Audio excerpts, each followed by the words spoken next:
नमस्कार, आप देख रहे हैं इंडिया डेली और इंडिया डेली का खास शो 3 का सवाल। मैं आपके साथ किरण। नमस्कार, मैं हूं आशीष सिन्हा। नमस्कार, मैं हूं आपके साथ विवेक शांडिल्य। एसआईआर को लेकर इन दिनों देश में सियासी घमासान मचा हुआ है। कांग्रेस एसआईआर के मुद्दे को जोर शोर से हवा दे रही है और तमाम विपक्षी पार्टियां सरकार के खिलाफ एसआईआर को लेकर नजर आ रही हैं। चुनाव आयोग पर मतदाताओं के नाम पर वोट काटने का आरोप लगा है। चुनाव आयोग पर आए दिन नए इल्जाम लगाए जा रहे हैं। मामला सुप्रीम कोर्ट में है। इसी सियासी उठापटक के बीच आजादी के इस महापर्व पर पीएम मोदी ने लाल किले से घुसपैठियों को लेकर साफ मैसेज दिया। पीएम ने घुसपैठ को बड़ी समस्या बताया और भारत के लोगों को इस चुनौती के बारे में आगाह किया।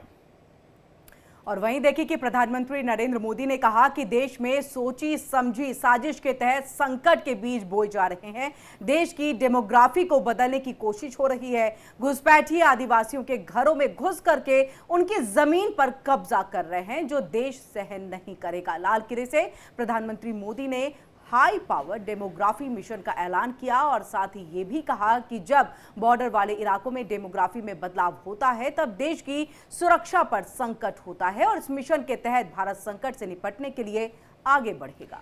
बीते कुछ समय से देश के कई इलाकों से घुसपैठी पकड़े जा रहे हैं, जो पहचान बदलकर देश में रह रहे थे। बंगाल, असम घुसपैठियों का गढ़ माना जाता है। भारत बांग्लादेश बॉर्डर के करीब होने के चलते ज्यादा घुसपैठ होती है। तो वहीं असम के 33 में से 9 जिलों में मुस्लिम आबादी 50 से 80% तक पहुंच गई है।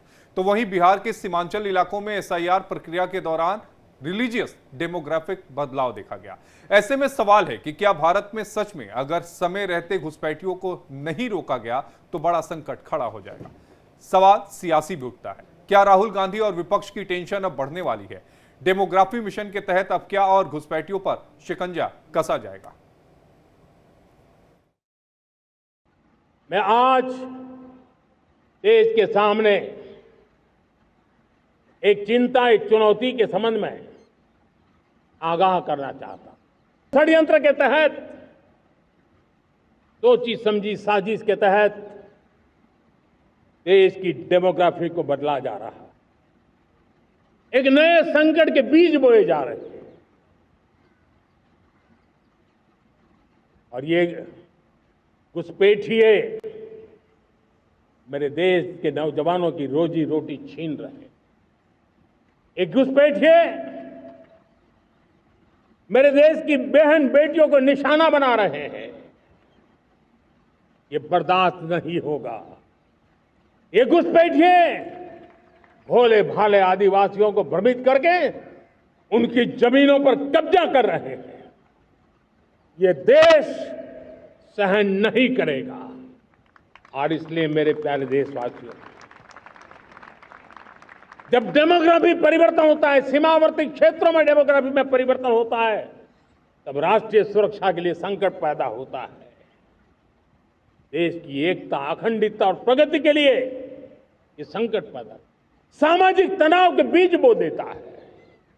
और कोई देश अपना देश घुसपैठियों के हवाले नहीं कर सकता है। दुनिया का कोई देश नहीं कर सकता है, तो हम भारत को कैसे कर सकते हैं?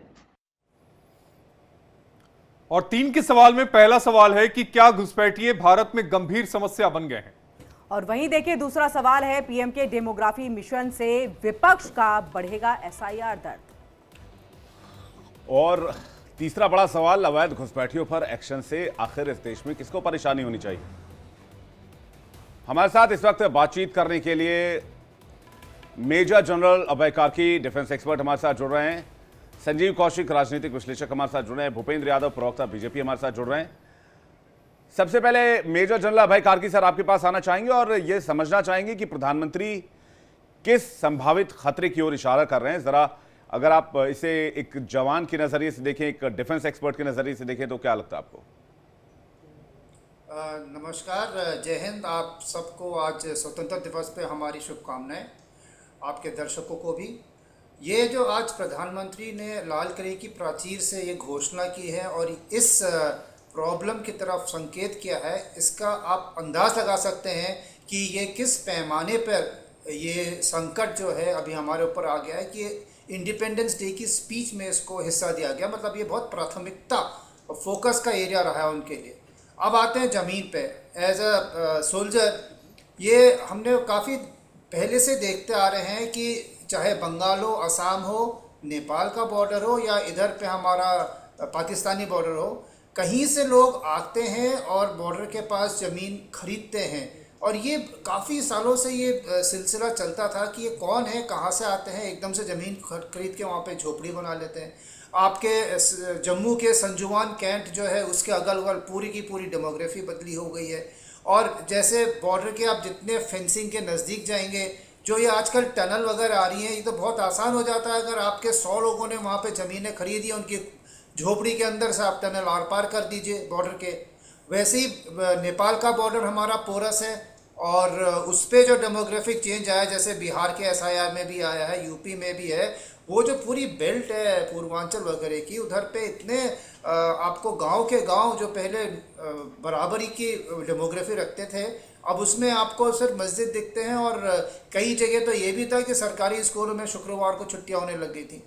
तो ये कौन लोग हैं, ये कहाँ से आ रहे हैं, या कौन पैसा दे रहा है, ये तो इन्वेस्टिगेशन का मामला है। लेकिन एक देश की सुरक्षा के लिए आप ये लगा लीजिए कि जब आपको अपनी सीमाएं सुरक्षित करनी है, लेकिन वहाँ पे पहले ही घुसपैठी और एक आइडियोलॉजी के लोग बैठे हुए हैं, तो आपकी तो जो सेना है, जो आपकी BSF है, ये सब काफ़ी वल्नरेबल या फिर वो अपना काम करने में असमर्थ हो जाएंगे लड़ाई के समय। मेजर जनरल अभय कार्की जी, इन घुसपैठियों के पास वो सारे पहचान पत्र ये बनवा लेते हैं जो अमूनन आप या हम नहीं बनवा पाते। हर तरह की पहचान पत्र इनके पास मिल जाएंगे। जी, यही मैंने बोला था, ये सबको पता है, इंटेलिजेंस वालों को भी पता है कि कैसे इन्फिल्ट्रेशन होने से पहले जो ऑर्गेनाइज तरीके से इनको बॉर्डर के पार लाया जाता है, मैं बांग्लादेश की बात कर रहा हूँ, उसके पहले ही इनके 1-2 डॉक्यूमेंट तो यहाँ पे बन चुके होते हैं। किस जगह पे रखना है, किन घरों में उनको वेलकम किया जाएगा, किन गांव के किन इलाकों में उनके लिए पहले से ही इंतज़ाम करके रखेंगे, ये भी है। और एक चीज़ और है, मैं उत्तराखंड में रहता हूँ, उत्तरांचल में बहुत बड़ा डेमोग्राफिक चेंज हो रहा है। और कहते हैं कि बंगाल, असम की तरफ से एक बस आएगी जिसमें लिखा रहेगा उत्तराखंड देवभूमि ट्रैवल और रिलीजियस। वो यहाँ आके हल्द्वानी में, देहरादून में आके वो बस में से लोग उतरते हैं, उसके बाद बस वापस चली जाती है और वो लोग कहाँ गए उसका भी पता नहीं लगता है। अभी जब इन्वेस्टिगेशन किया तो पता लगता है वहाँ पहले से उनके लिए रिसेप्शन पार्टी है, उनके लिए इंतज़ाम होते हैं, कोई उनको ठेली दे देता है, कोई उनको पैसे दे देता है, वो अपना बिजनेस शुरू कर देते हैं। तो ये, और अंदर अंदर तक हमारे जो पलायन हो रहा है उत्तराखंड में, उसमें अगर आप देखें तो उल्टा पलायन भी एक चल रहा है, जहाँ पे उन गांवों की जहाँ पे लोग कम हो गए हैं, कुछ और लोग आके रह रहे हैं, जंगलों के बीच में मजार बन रही है। तो ये सिक्योरिटी के मामले से इंटरनल थ्रेट जी, ये एक बहुत सीरियस इंटरनल थ्रेट है जिसकी ओर प्रधानमंत्री इशारा कर रहे हैं। संजीव कौशिक जी से एक रिएक्शन चाहेंगे। संजीव कौशिक जी। विवेक भाई, हम तो यही समझ रहे हैं कि पिछले 10-11 सालों से देश में बहुत मजबूत, बहुत ज्यादा इंटेलिजेंट, सक्रिय वाली एक ऐसी सरकार है कि जिसके बगैर पत्ता भी नहीं हिल पाएगा। और ये हम देख रहे हैं कि आंकड़े बता रहे हैं कि पिछले 10-11 सालों में सबसे ज्यादा घुसपैठिए हिंदुस्तान में आए हैं। किससे सवाल पूछ रहे थे देश के प्रधानमंत्री? लाल किले के प्राचीर से। वो लाल किले के प्राचीर से ये उद्बोधन कर देना, अभी मैं सुन रहा था कि ये बहुत बड़ी बात है, बहुत बड़ी बात बोल जाते हैं वो। RSS के बारे में भी चर्चा किया उन्होंने। किसी एक व्यक्ति का नाम बता दीजिए RSS की तरफ से जो शहादत दिया हो देश के आजादी में, तो वो कुछ भी बोल सकते हैं। सवाल पूछ रहे हैं विपक्ष से। नहीं तो जो डेमोग्राफी के ऊपर भी उन्होंने कहा लाल किले की प्राचीर से, फिर आप किसके लिए मान रहे हैं? वो संदेश किसके लिए था? किसको डरना चाहिए? ये तो देश के सरकार की विफलता है ना। 11 सालों में सबसे ज्यादा यदि घुसपैठिए हिंदुस्तान में आ रहे हैं, वो डेमोग्राफी चेंज करने की बात कर रहे हैं, तो इसके लिए सक्रिय कौन होगा? यहाँ बैठे हुए लोग बता रहे हैं कि ये बॉर्डर सिक्योरिटी फोर्स के लिए भी बहुत बड़ा खतरा है, उनके बस की बात नहीं है जिस तरह से उसका इस्तेमाल किया जा रहा है। सरकार को पता नहीं है और हम सबको पता है ये चीज। सरकार क्या कर रही है? गृह विभाग क्या कर रही है? हाथ में हाथ रख के बैठी हुई है क्या? किससे सवाल पूछे? देश के विपक्ष से ये सवाल पूछा जाए या उस स्टेट से पूछा जाए जिस स्टेट के बारे में वो चर्चा करना चाहते हैं? आगामी आने वाले दिनों में वहां इलेक्शन होने वाला है, वहां भी SIR के माध्यम से लोगों की कटनी का काम चलाना चाहते हैं, उसके भी वोटर लिस्ट पे। नियत सही है क्या? स्टेट पुलिस का भी तो काम है ना। यदि नियत सही है Sanjeev ji, border security force तो है ही, लेकिन स्टेट पुलिस का भी तो काम है ना कि अगर कोई घुसपैठ करके आ गया है, अवैध तौर पर आया है, डॉक्यूमेंट्स नहीं है, तो उसे निकाला जाए, उसे हटाया जाए। जहां पर अगर चूक बॉर्डर सिक्योरिटी फोर्स की तरफ से बाई चांस हो भी गई, तो क्या अंदरून में जो आपके स्टेट पुलिस है उनकी जिम्मेदारी नहीं होती, उनकी रिस्पॉन्सिबिलिटी फिर क्या? बड़ी जिम्मेदारी के साथ मैं ये बात कह रहा हूं कि देश के जल, जंगल, जमीन, साधन, संसाधन पे सबसे पहले हम हिंदुस्तानियों का हक है। यदि कोई बाहरी आकर के उस पर यदि हकमारी कर रहा है तो हमारे हकों पर वो डाका डाल रहा है। इसकी खोज होनी चाहिए, पहचान होनी चाहिए और एक एक को निकाल के बाहर फेंकना चाहिए। लेकिन ये करेगा कौन? अब भूपेंद्र यादव जी बताएंगे कौन करेगा? स्टेट गवर्नमेंट के हाथ में है या केंद्र सरकार के हाथ में? अब भूपेंद्र जी बताएंगे, भूपेंद्र जी बता देंगे कौन करेगा। लेकिन एक बात जाते जाते एक बात बता दीजिए कौशिक भाई कि नेशनल रजिस्टर ऑफ सिटीजनशिप को सपोर्ट करेंगे ना? फिर ऐसा नहीं कि यहाँ कुछ वहां कुछ। एनआरसी का विरोध कौन किया था, आपको याद है? आप ही लोग कर रहे थे, और कौन किया था? भूपेंद्र यादव जी। मात्रा में हिंदुओं के नाम निकल जाने की वजह से भारतीय जनता पार्टी के नेता ने उसका विरोध किया था। किस जवाब ले लेते, जवाब ले लेते, जवाब ले लेते। आप उसको इग्नोर कर रहे हैं। जवाब ले लेते। घुसपैठिए आज का दिन नहीं है। आप मेरे भाई जितने भी बॉर्डर इलाका में माननीय लालू जी का शासन 15 वर्ष के शासन काल में इतना बड़ा घुसपैठी हुआ है कि जिसका कोई जवाब नहीं है। कांग्रेस के रीजन में जितना बड़ा घुसपैठी हुआ है, ये जो बोल रहे हैं बैठ कर टीवी चैनल पर कि जो है ना 10 साल से इनके अंदर में घुसपैठी है, गलत बात है। ये सारा घुसपैठिया जो है ना आजादी के बाद से करा करके ये लोग सेकुलर पार्टी लोग इस देश को, कानून को सारिया से चलाना चाहते थे। और अब जब आदरणीय नरेंद्र मोदी जी एक पिछड़ा का बेटा प्रधानमंत्री जब 2014 के बाद बने हैं तो उन्होंने इस बात का जिक्र किया। अच्छा भूपेंद्र यादव जी सुनिए ना, सुनिए। अच्छा ये बताइए कि 2014 के बाद पिछले 12 सालों की अगर हम बात करें तो कितने घुसपैठियों को देश से निकाल दिया गया है? सुप्रीम कोर्ट की कोई रोक नहीं, मैं आपको बिल्कुल क्लियर कर देना चाहता हूं, आपके पास फ्री हैंड है। ऐसा है। अब हमारे आदरणीय नरेंद्र मोदी जी मजबूत स्थिति में हैं। हम लोग बहुत जल्द घुसपैठियों को चिन्हित 2014 में नहीं थे क्या? 2019 में नहीं थे क्या? अरे भाई थे। अब मान लिया कि आप घुसा करके रखे हुए हैं बहुत पहले से, तो हमारा इंटेलिजेंस जो है ना इसकी जांच करके सारा रिपोर्ट माननीय प्रधानमंत्री जी को, माननीय गृह अच्छा जांच हो गई भूपेंद्र यादव जी पूरी? एकदम पूरी तरह से जांच होकर के हमारे आदरणीय नरेंद्र मोदी जी यदि लाल किला से बोले हैं तो कहीं ना कहीं कॉन्फिडेंस में हमारी सरकार है। और यह सरकार हमारे देश के नागरिक के टैक्स के पैसे से विदेशियों को हम लोग नहीं पाल लेंगे भाई। हम लोग बहुत जल्द एकदम जो है ना, अभी तो एसआईआर चल रहा है, एसआईआर में कुछ क्षण किया जाएगा।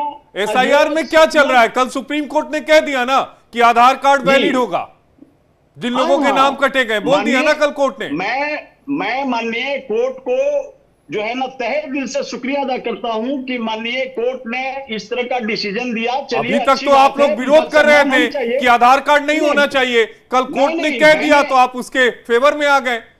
ऐसा है, देखिए ये देश संविधान को हम लोग मानने वाले लोग हैं मेरे भाई। हम लोग राहुल गांधी जी की तरह लोग की नहीं है, आदमी नहीं है कि संविधान को ताक पर रख दीजिए। आप जो है ना ऑटोनमस बॉडी पर हाथ उठाते रहिए, उंगली उठाते रहिए, ये गलत चीज हम लोग नहीं कर सकते हैं। हमारा जो है माननीय प्रधानमंत्री, यह देश जो है सनातनियों का देश है और सनातनी जो है ना कभी संविधान का उल्लंघन नहीं कर सकता है मेरे भाई। और मैं आपको बता दूं ये सेक्युलरिज्म की बात करने वाले लोग पूरे बिहार के अंदर में ही नहीं, लेकिन संजीव कौशिक जी ये कह रहे हैं, लेकिन भूपेंद्र जी, संजीव कौशिक जी इस बात को कह रहे हैं कि देखिए एनआरसी इसलिए रोक दिया गया ताकि हिंदुओं की संख्या ज्यादा आ गई थी, उसके बाद रोक दिया गया। इन्होंने अभी अभी इस बात का जिक्र किया। देखिए कौशिक जी कहे हैं तो कौशिक जी जो है ना अपन डफुली अपन राग ही बजावे करेंगे, क्योंकि इनका वोटर ना है। बिहार में देश के अंदर में सेकुलर करके ये लोग खेल खेल रहे हैं। इस देश को जो है ना ये लोग कहां ले जाना चाह रहे हैं? पूरे देश की जनता 120 करोड़ सनातनी इस बात को समझ गई है मेरे भाई। और आदरणीय नरेंद्र मोदी जी हमारे अरे भूपेंद्र यादव जी ये बताइए ना कि असम में जो एनआरसी आया उसका क्या हुआ? एकदम वहां चल रहा है। आपको मैं बता दूं अजीत भाई कि मैं आपको स्पष्ट कर दूं कि वहां हमारे मुख्यमंत्री जी एकदम चुन करके बात कर रहे हैं असम के अंदर में।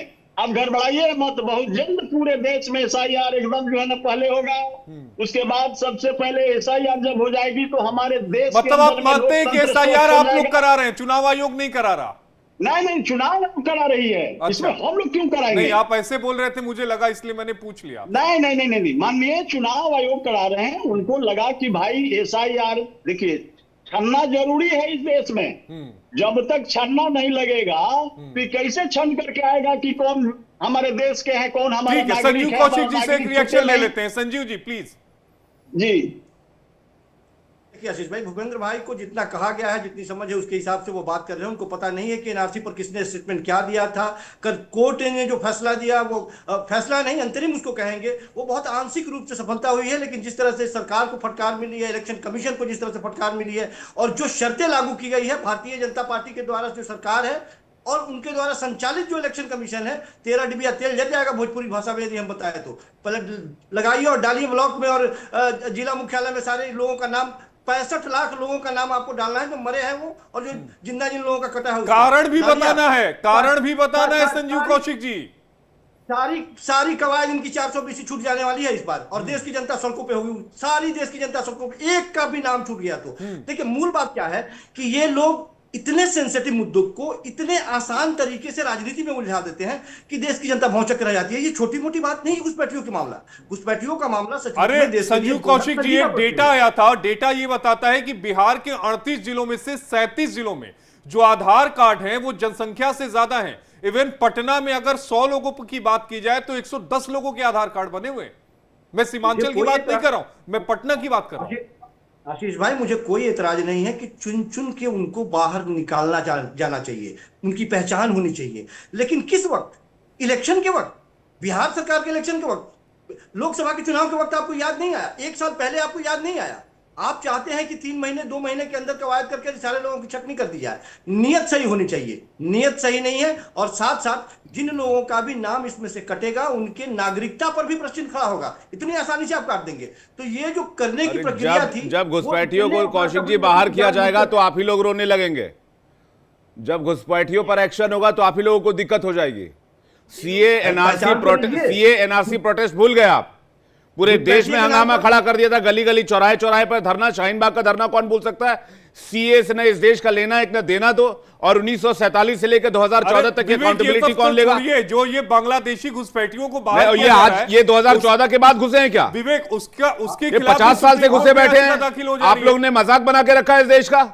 ये 50 साल से घुसे बैठे हैं। आप लोगों ने वोट बैंक बना दिया, बसवा दिया, बस्ती बना दी, राशन कार्ड और बाकी फलाने डॉक्यूमेंट्स बनवा दिए, और आप कहते हैं कि मौजूदा सरकार राजनीति कर रही है। आप लोगों ने राजनीति नहीं की क्या? सबसे मजबूत प्रधानमंत्री है देश के लाल किले से। अरे भाई, तो पहले के प्रधानमंत्री मजबूत नहीं थे क्या? क्या नेहरू जी मजबूत नहीं थे क्या? नहीं, नेहरू जी मजबूत नहीं थे, इंदिरा जी मजबूत नहीं थी, राजीव जी मजबूत नहीं थे, वीपी सिंह मजबूत नहीं थे। कौन मजबूत नहीं था? नरसिम्हा राव मजबूत नहीं थे, मनमोहन सिंह मजबूत नहीं थे, और कितने प्रधानमंत्री के नाम है आपको? बोलने दीजिए ना। 11 तो साल कौन मजबूत प्रधानमंत्री नहीं था? आप बोलिए, आप टीवी पर कि नेहरू मजबूत प्रधानमंत्री नहीं थे। अरे आप बोलिए नेहरू प्रधानमंत्री मजबूत नहीं थे, बोलिए इंदिरा प्रधानमंत्री मजबूत नहीं थी, वो घुसपैठियों को बाहर नहीं कर सकती थी। हमने तो कभी नहीं देखा। आपने कहा कि अभी मौजूदा में मजबूत प्रधानमंत्री है। ठोकने वाले 56 इंच का सीना ठोकने वाला देश। अरे संजीव कौशिक जी, फिर वो लोग कौन है जो बांग्लादेशी घुसपैठियों को निकाला जाता है वो सुप्रीम कोर्ट पहुंच जाते हैं, कहते हैं इनको ना निकाला जाए। जब रोहिंग्यों को ममता बनर्जी पार्लियामेंट में रो रही थी, हाँ, इनको ना निकाला जाए। 15 साल पहले ममता बनर्जी पार्लियामेंट में रो रही थी और आसन की तरफ इतना मोटा पेपर लेकर आई थी, वो उछाल के चली गई थी कि उन्हें बोलने नहीं दिया गया घुसपैठियों के मुद्दे पर। लेकिन आज वो घुसपैठियों के ऊपर नहीं बोलती है, कहती है एक्शन सरकार ले रही है क्योंकि वोट बैंक बन चुका होगा उनका। मतलब ममता बनर्जी नहीं बोलती है, इसलिए देश की सरकार अक्षम हो गई है, नकारा अरे हो गई है। ये तो बता रहे हैं कि जब वो सांसद थी तब बोला करती थी, अब जब मुख्यमंत्री बन गई, वोट बैंक उनका हो गया, तो वो उस पर नहीं बोलती, या उस समय सही नहीं बोलती थी, अब नहीं बोल रही है। सवाल तो उठ रहा है ना। आप देश के प्रधानमंत्री लाल किले से ये बात कहेंगे या एक्शन लेंगे? एक्शन लेके दिखाएं, सबसे ज्यादा बेहतर होगा। पूरा हिंदुस्तान का अगर एक्शन होगा तो फिर हो हंगामा, ना हो फिर एक्शन होने दीजिए। हर एक कदम में जब देश की बात आती है, राष्ट्र की बात आती है, पूरा विपक्ष पैरों पर खड़े होकर के देश के प्रधानमंत्री के सर, आप लोगों ने सर्जिकल स्ट्राइक को नहीं छोड़ा, एयर स्ट्राइक पर सवाल उठा दिए, ऑपरेशन सिंदूर का मजाक बनाया, माखौल उड़ाया, पार्लियामेंट के अंदर माखौल उड़ाया गया। कुछ नेता तो हंस रहे थे बोलते हुए, और अब आप कह रहे हैं कि हर कदम पर आप साथ हैं। तो ये हर मुद्दे का तो राजनीतिकरण कर दिया गया। सवाल दिक्कत तो यहाँ पर है। ऑपरेशन सिंदूर का राजनीतिकरण करिएगा, ऑपरेशन सिंदूर के नाम पर यदि वोट बैंक बनाने का प्रयास कीजिएगा, ऑपरेशन सिंदूर के नाम तो सर पर यदि आप भी लोगों तो को वोट छलने का बैंक ही प्रयास बना किया रहे हैं जाएगा, ना। सवालों का जवाब नहीं ऑपरेशन दीजिएगा, सिंदूर तो को आपको घेरा जाएगा, गलत व्यापार बता किया कर कि जाएगा, ऑपरेशन और सिंदूर आज भी हुआ ही वोट नहीं, बैंक का प्रयास आप भी किया तो वोट बैंक बना रहे हैं ना सर। आप भी तो वोट बैंक बनाने की कोशिश कर रहे हैं ना कि इस सरकार ने कुछ नहीं किया, इस सरकार ने सिर्फ जुमलेबाजी की है, इस सरकार ने सिर्फ ऑपरेशन सिंदूर का नाम रख दिया है, बाकी कोई भी पाकिस्तान के ऊपर में कुछ हुआ नहीं है, घुसपैठ क्या बोलते हैं आतंकवादियों को नहीं मारा गया है। तो आप भी तो वोट बैंक ही बना रहे हैं ना सर, राजनीति तो आप भी कर रहे हैं और इसी बात को तो दोनों सहयोगी कह रहे हैं। किरण जी, जिस मुद्दे पर हम लोग बैठ के बात कर रहे हैं, आप मुझे बताइए कि देश के प्रधानमंत्री के हाथ और पांव किसने बांध रखे हैं कि इस विदेशी घुसपैठियों को तभी बात तो उन्होंने कर सकते कहा हैं? लाल किले की वहाँ प्राचीर बातचीत होगा से, क्या? तभी तो सर क्यों नहीं कहा रहा? उन्होंने कि हाथ पैर नहीं बंधे, अब घुसपैठिए आउट होकर के रहेंगे। अरे बहुत दिलचस्प बात मैं बताता हूँ कौशिक जी। 71 का तो पूरा क्रेडिट लेते हैं कि 71 में इंदिरा जी ने पाकिस्तान के 2 टुकड़े कर दिए। पूरी कांग्रेस की जितनी भी बड़ी टीम है या फिर जितनी बड़ी पार्टी है, हर नेता यही बोलता है, क्रेडिट तो हर कोई लेता, आप लोगों ने भी लिया। मैं जल्दी से एक क्लोजिंग रिमार्क चाहूंगा कार्की सर का। कार्की सर, ये इशू बहुत सीरियस है, लेकिन मुझे नहीं लगता कि पॉलिटिकल हमारा जो विल है, हमारी जो पॉलिटिकल पार्टीज और सब इस मुद्दे पर एक मत हो पाएंगे, क्योंकि इसमें कहीं ना कहीं वोट बैंक का मामला फंसेगा। ये अभी तो पूरी ये पॉलिटिकल बातचीत हो गई है, लेकिन सिक्योरिटी के अगर और देश की सुरक्षा के मामले में अगर देखें तो हमें ये जो अंदरूनी खतरा है ये हमें समझना पड़ेगा। हम एक शुतुरमुर्ग की तरह अपना सर बालू के अंदर नहीं डाल सकते हैं। ये लोग आ गए हैं अंदर और इनको यहाँ पे ला के बसाया गया है, इनके पेपर्स बना दिए गए हैं और ये वक्त आने पे अपने बाहर वाले आकाओं के नाम पे देश में गड़बड़ी करेंगे। जब ऑपरेशंस होंगे पीछे से ये लोग हमारी सेना को तंग करेंगे। तो इनको आज की तारीख में मेरे ख्याल से अभी जब ये डाटा बैंक और जो भी देश के नागरिकों के जो भी ये कंप्यूटर में आ गए हैं, तो अब इस डाटा से उनकी छन्नी करना शुरू करना होगा। और जो प्रधानमंत्री आशीष, मुझे लगता है कि जी कार्की सर और आशीष और किरण, मुझे ये लगता है कौशिक जी और भूपेंद्र यादव जी बात से सहमत होंगे कि एक हमें central investigation agency plus force की आवश्यकता है, जो पर्टिकुलरली इसी मैटर पे काम करे, इन्वेस्टिगेट करे और घुसपैठियों को चिन्हित करके उन पर कार्रवाई करे, डिपोटेशन का काम करे, इंडिया वाइड पूरे पैन इंडिया ये ऑपरेशन शुरू किया जाए। मुझे लगता है सेंट्रल फोर्स चाहिए होगा जिसमें स्टेट बहुत ज्यादा ऑब्लिगेशन नहीं कर पाए। और बिल्कुल ये बहुत जरूरी भी है और इस तरफ अब हो सकता है कि कोई स्टेप उठाया भी जाए। और जिस तरह से संजीव कौशिक जी कह रहे थे, विपक्ष साथ है, संभवतः विपक्ष साथ दिखे इस मुद्दे पर कम से कम। इसी के साथ 3 का सवाल में आज के लिए बस इतना ही। आप सभी का बहुत बहुत शुक्रिया, हमारे साथ आप लोग जुड़े।